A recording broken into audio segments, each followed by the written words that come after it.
कल्पना कीजिए, हरियाली की चादर ओढ़े पर्वतों के कांधों पर बादल अटखेलियां कर रहे हैं। गहरे हरे पत्तों पर बारिश की बूंदें मोतियों की मानिंद लुढ़क रही हैं।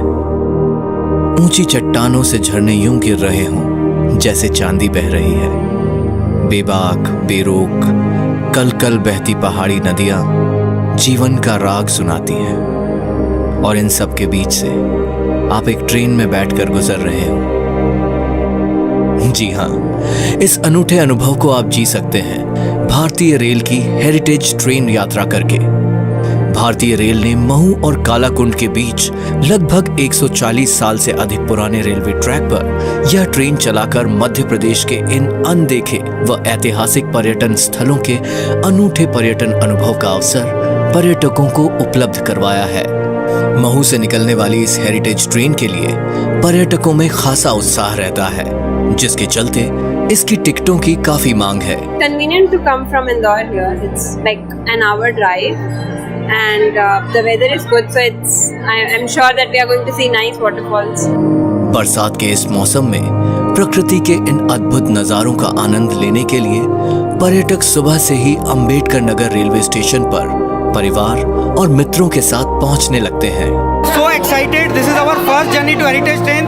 Thanks to MP government for arranging this beautiful moment because it's an adventurous tour for everybody, and we have a lot of place near surround by Mahu, which we have a natural beauty there.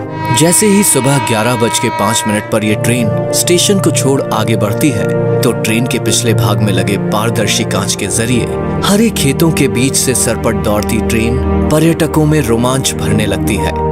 साथ ही train में लगे 360 degree पर घूमने वाले video camera की मदद से अंदर लगी LED स्क्रीन पर भी कुदरत की इस बेजोड़ सुंदरता को निहारा जा सकता है। It is such a wonderful feeling, and more so when we are in the monsoons, the valleys and the area all around is so beautiful, so wonderful.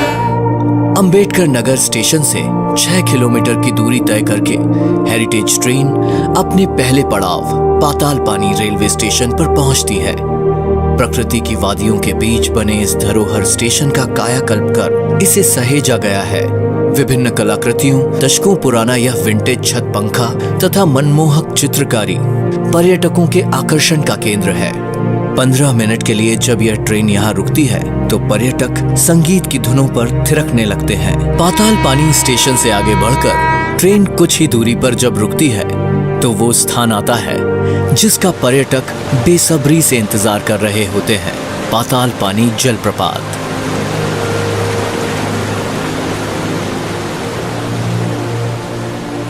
पहाड़ी चट्टानों को काटकर बने रेलवे ट्रैक पर जब ट्रेन रुकती है और पर्यटक ट्रेन से उतरकर बढ़ते हैं उस तरफ जहां हरितिमा का दुशाला ओढ़े पहाड़ों के बीच से लगभग 300 फीट गहरी वादी में गिरते पाताल पानी जलप्रपात के रोमांच का अनुभव होता है।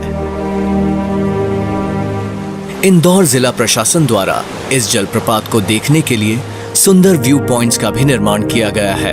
ये जलप्रपात हमेशा से ही सैलानियों के आकर्षण का केंद्र रहा है। यहाँ हर सैलानी इस विहंगम दृश्य के अनुभव को अपने कैमरे में समेटने के लिए आतुर रहता है। साथ ही पर्यटकों की सुरक्षा के लिए प्रपात व खाई के आसपास रेलिंग का निर्माण भी किया गया है। पाताल पानी तो आज से नहीं, बचपन से हम जब से सुनते आ रहे हैं तब से पाताल पानी की लोकेशन थी, पर उस पर डेवलपमेंट जो अच्छा हुआ है, रेलिंग और बैरिकेड्स लगे हैं, तो दुर्घटनाओं से बचाने की भी बेसिक जो हुई है वो भी बहुत अच्छी है और पूरी प्रकृति आनंदमयी और रमणीय है। झरने के नजदीक ही पारंपरिक खान पान का लुत्फ भी पर्यटकों द्वारा लिया जाता है। यहीं स्थित है स्वतंत्रता संग्राम सेनानी टंट्या भील का मंदिर। आजादी की लड़ाई में महत्वपूर्ण भूमिका निभाने वाले आदिवासी क्रांतिकारी टंट्या भील का यह मंदिर श्रद्धा का केंद्र है। लगभग 40 मिनट बाद ये धरोहर रेलगाड़ी अपनी अगली मंजिल ब्रिज नंबर 647 के लिए निकल पड़ती है, लेकिन उसके पहले ट्रेन में मौजूद पेंट्री में उपलब्ध नमकीन और चाय की चुस्कियां इस मनोरम यात्रा का मजा दुगना कर देती हैं। यहाँ से इन घने जंगलों का सौंदर्य अप्रतिम ऊंचाइयों को छूने लगता है। कहीं गहरी वादियां, उन वादियों में बसे छोटे छोटे गांव, कहीं दोनों ओर काली चट्टानों की गूंज, कहीं कल कल बहती छोटी नदियां, तो कहीं रिमझिम बरसती बरसात। आप इन सबको निहार रहे होते हैं तभी ट्रेन गुजरती है पहाड़ को काटकर बनी सुरंग से। सुरंग के भीतर चंद सेकंड्स का अंधेरा पर्यटकों को रोमांचित कर देता है। सबसे अद्भुत और अविस्मरणीय दृश्य वो है जब गुफा के अंदर बिल्कुल डार्क अंधेरा रहता है, तब वास्तव में हेरिटेज का एहसास होता है। इस ट्रैक पर बनी लगभग 1.5 सदी पुरानी ये 4 सुरंगें इस यात्रा के रोमांच को बढ़ा देती हैं। 4 किलोमीटर चलने के बाद ट्रेन पहुंचती है ब्रिज नंबर 647 पर। लगभग 100 साल पुराना यह पुल वास्तुकला व इंजीनियरिंग की अद्भुत मिसाल है।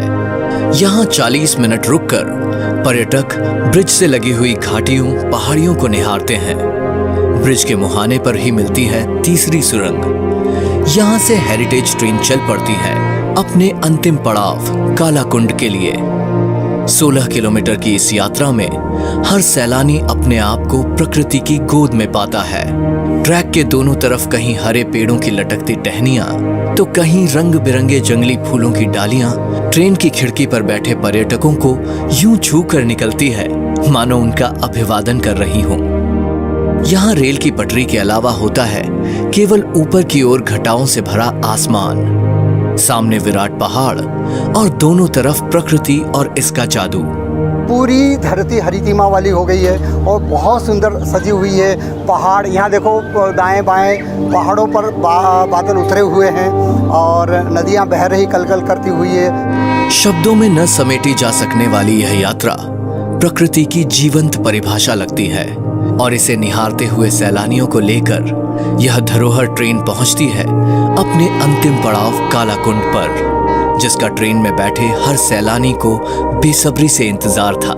यहाँ तक कोई पर्सनल व्हीकल नहीं आ पाते, ज़्यादा रिस्की रहता है क्योंकि इतनी बड़ी और ऊंची पहाड़ियाँ हैं। तो बेटर है कि ट्रेन आई है तो हम लोगों को बहुत एक्सप्लोर करने को मिल रहा है जगह को। ऊंचे पहाड़ों की गहराइयों में बहती यह नदी कुंड जैसी दिखाई देती है और इन्हीं आसमान छूते पहाड़ों के कारण यहाँ सूर्यास्त के पहले ही अंधेरा हो जाता है, इसलिए इस स्थान को कालाकुंड कहा जाता है। साथ ही रेलवे के पुरातन पुर्जों को संरक्षित कर यहाँ संग्रहालय में रखा गया है, जो कि एक आकर्षण का केंद्र है। प्रकृति की असीमित सुंदरता के साथ साथ यहाँ का कलाकंद भी विश्व प्रसिद्ध है।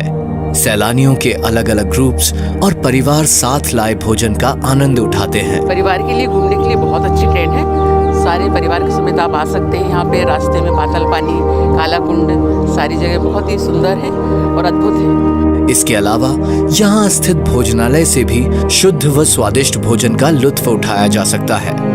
भोजन के बाद कई सैलानी चोरल नदी की लहरों का आनंद उठाते हैं तो कई पास स्थित प्राचीन हनुमान मंदिर व माँ दुर्गा मंदिर में दर्शन लाभ लेते हैं। और अभी हम कालाकुंड में रुके हैं, जहाँ बिल्कुल मनोहरी आसपास पूरी पहाड़ियाँ हैं, पास में चोरल नदी बह रही है कलकल। वहीं बच्चों के लिए पहाड़ों की गोद में लगे ये झूले इस यात्रा को और मनोरंजक बना देते हैं। यहाँ हर स्टॉप पर साफ सुथरे शौचालयों की व्यवस्था तथा स्वच्छता का पूरा ध्यान रखा गया है। हेरिटेज ट्रेन के 2 घंटे के पर्याप्त स्टॉप में यहाँ सैलानियों द्वारा कुदरत की सुंदरता का आनंद लेने के बाद शाम 4 बजे समय आता है वापसी का। Karakoram is quite amazing. The scenery, the beauty we could see and witness. It's one of the lifetime experience. For the family get together and we enjoyed a lot. We really recommend the people to come in this train. It's very amazing. If you come with your family, you will enjoy a lot. हर एक सैलानी अपने हृदय में इस रोमांचक, मनोरम, अद्भुत व अविस्मरणीय यात्रा के अनुभव लिए शाम 4 बजे अंबेडकर नगर रेलवे स्टेशन के लिए वापस निकल पड़ता है। यकीनन महू और कालाकुंड के बीच हेरिटेज ट्रेन की यह 16 किलोमीटर की यात्रा मध्य प्रदेश के पर्यटन में अपना एक अलग स्थान बना चुकी है।